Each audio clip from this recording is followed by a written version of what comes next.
Ben Amozeg. Ouais, voilà. Voilà. Il a fait un livre là-dessus. Oui, ça il y a longtemps. Oui, c'est ça, oui. Alors, d'abord, premièrement, l'autre jour, on en avait parlé, il y a déjà deux discours sur la terre promise. Un discours, parce que d'où ils viennent les Juifs qui vont en terre promise, les Hébreux, d'où ils sortent.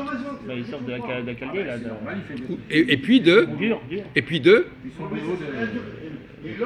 D'Égypte après. Ben, d'Égypte, oui. Donc il y a deux discours, deux récits. Parce que moi je ne les prends pas au premier degré. Il y a deux récits, deux hypothèses de récits, où dans les deux cas ça débouche sur la terre promise. Ça ne veut pas dire forcément que ces deux récits soient vrais. Je suis d'accord, moi je ne suis pas aussi plan-plan que ça. Bon. Maintenant, est-ce que cette terre promise c'est vraiment celle de la terre de Canaan? Moi, j'ai beaucoup de doutes là-dessus, rétrospectivement. C'était une prophétie. Il va y avoir une terre promise. Bon, vous savez qu'il y a les prophéties, et puis il y a les gens qui disent que ça s'est accompli. Par exemple, Jésus, par exemple, il prend des prophéties, il dit « Ah, ça est en train de s'accomplir !» Mais il se fout dedans. Bon, mais la terre promise, c'est pareil. Hein, la terre promise, est-ce que c'est vraiment... Pourquoi cette terre de Canaan? Quel est l'intérêt de cette terre de Canaan? On se le demande. Hein. Apparemment, c'est là où il y avait Jébus, la ville de la paix. Il semblerait que avant même que le peuple hébreu n'existe au sens historique, hein, parce que, et c'était un centre important dans le monde, cet endroit, et jusqu'à la fin des temps, ça le sera, et on le voit bien aujourd'hui, puisque c'est encore... Alors vous disiez tout à l'heure, de manière amusante, vous disiez tout à l'heure que pour ça... C'est le centre du monde actuel. Hein. Oui, vous disiez tout à l'heure, en vous amusant un petit peu, que il y a une lecture moderne de la terre promise, qui ferait que ce serait l'ensemble du monde, c'est ça? Oui, ce que dit Mosek, c'est que les Juifs, tout le monde l'aurait promis. Et d'ailleurs, dans le judaïsme, j'ai cru comprendre que, alors, tous les biens des goïms, ils peuvent les prendre.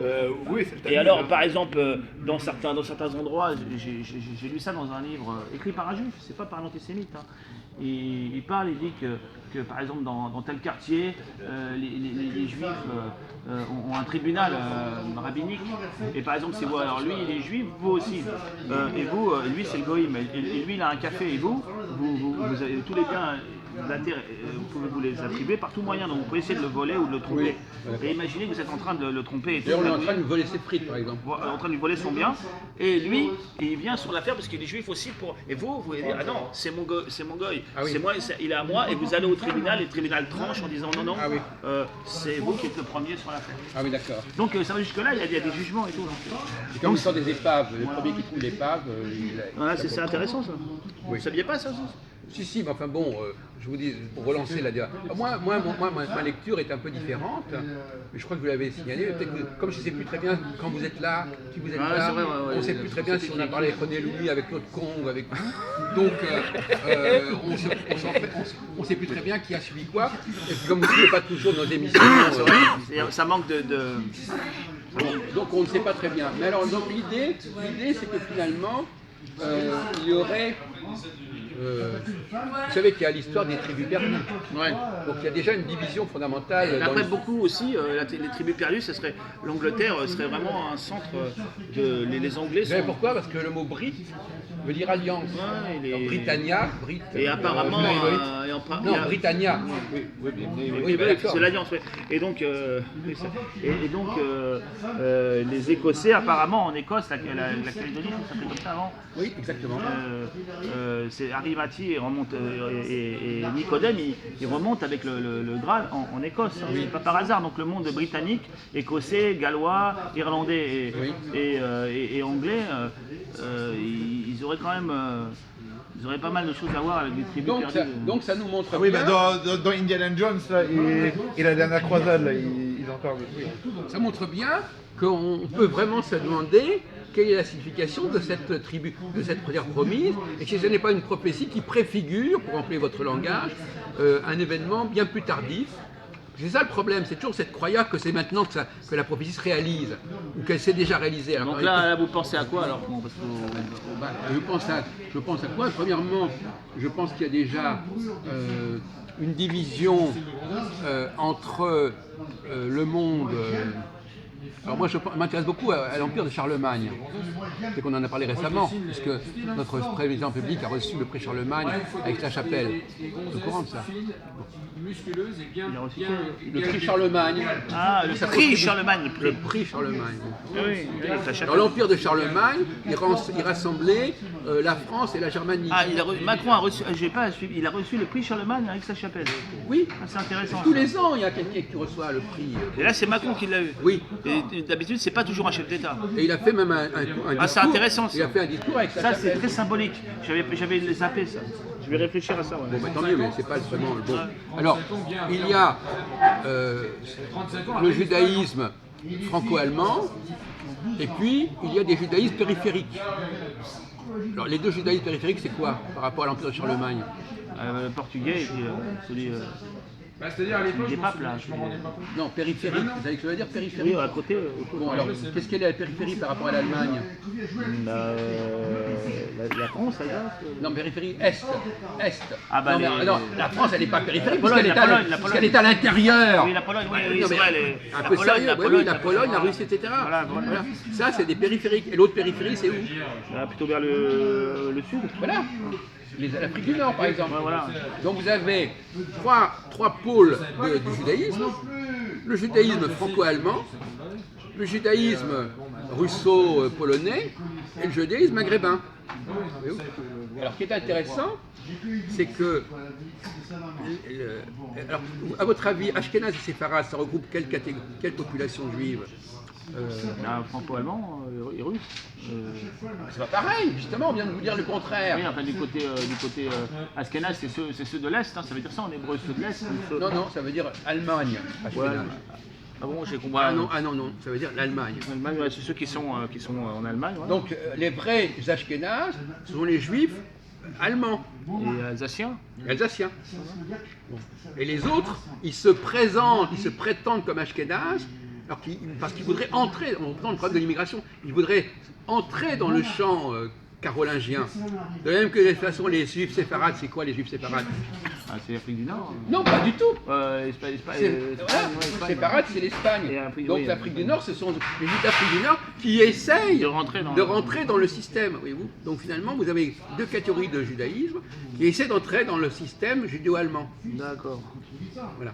Et donc, finalement, la terre promise, et quels sont les grands juifs du 19e, 20e siècle? Ils ont écrit en quelle langue? En allemand. En allemand. Donc la nouvelle alliance, elle s'incarne où? En Allemagne. Dans ce champ carolingien. Voilà. Voyez-vous. Alors que il y a des suspicions que les juifs de Pologne seraient issus de la conversion des Khazars, ou que les juifs de l'Afrique du Nord seraient la conversion des Berbères, etc. Donc ce sont des judaïsmes suspects. Pardon. Polo, par exemple, il est suspect là, à Haïm. Très suspect. que moi, habitant, Ce sont des gens qui...